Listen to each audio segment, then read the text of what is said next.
আমাকে মারতে দেখে আমার দেবর চিৎকার দিয়ে বলতেছে, আম্মা ভাবিকে মেরে ফেলতেছে, ভাইয়া তাড়াতাড়ি ভাবিকে একটু বাঁচান। আমার শাশুড়ি তখন অপদার্থ বলেছে, মেরে ফেলতেছে, বেয়াদবি শাস্তি দিতেছে। ওইটা বলেছিলাম, অবাক হয়ে গেছিলাম। আমি কোনো অন্যায় না করলেও আমাকে অনেক মার খেতে হতো। সংসারটা খুব একটা বড় ছিল না। আমার দেবর, ননদ, হাজবেন্ড, আমার শ্বশুর অনেক আগে মারা গেছে। আমরা ভালোবেসে বিয়ে করেছিলাম। 2 বছর আমাদের প্রেমের সম্পর্ক ছিল। সবকিছু মিলিয়ে দুইটা পরিবারকে রাজি করিয়ে আমরা বিয়ে করেছি। শান্তিতে আমাদের জীবনটা শুরু করব। কিন্তু বিয়ের পরে আমার চেনা মানুষটাকে এখন আর চিনতে পারি না। কেন জানি অসুন্দর হয়ে গেল, কেন জানি আমার সাথে খারাপ ব্যবহার করতে লাগলো। তখন আমি কোনো কিছুই বুঝতে পারতাম না। বিয়ের পরই আমার সাথে সে অসৎ আচরণ করত। শ্বশুর বাড়িতে আমার শাশুড়ি আমাকে 2 চোখে দেখতে পারে না। আমাকে কারণে অকারণে মারতো।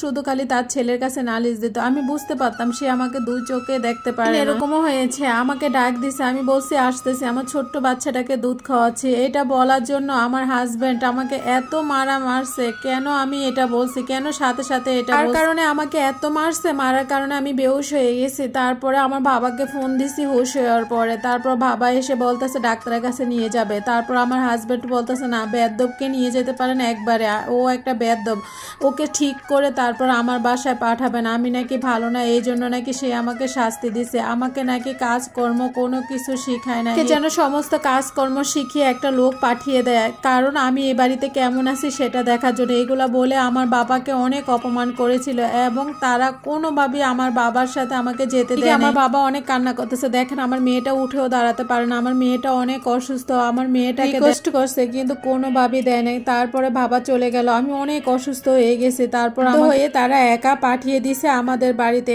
ওই দিন আমার বাবার সামনে আমার হাজবেন্ড শাশুড়ি কথা মতো চিৎকার করে বলেছিল, তোর মেয়েকে আমি তোর সামনে মেরে ফেলবো, তুই আমাকে কি করতে পারবি কর, ওইরকম বলেছিল।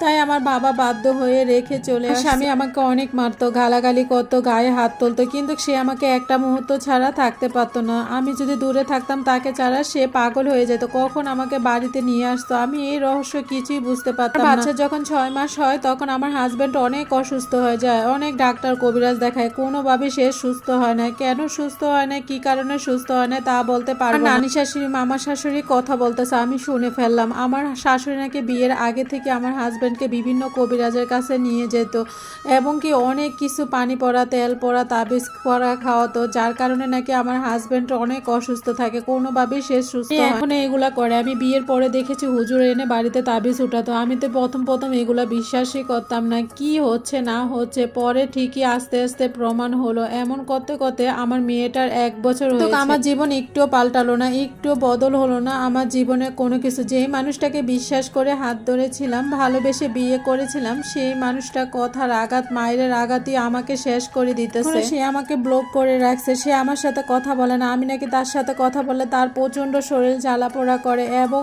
অনেক মেজাজ খারাপ হয়। আমার কণ্ঠ শুনলে নাকি তার শরীর দিয়ে শীতকাল আসে তখনও তার এরকম ভাবে ঘাম হয় অস্বাভাবিক ভাবে, কিন্তু মাথা গরম হয়ে যায়, তার মাথা দিয়ে ঘাম ছুটে, এরকম অবস্থা। তার ল্যাব তোষক কোনো কিছুই লাগে না। তো সে আমাকে একদমই পছন্দ করে না। আমি এখন কি করব বুঝে উঠতে পারতেছি না। এই সংসারটা আমি কতদিন টানা ইচ্ছা করে চালাই নিব।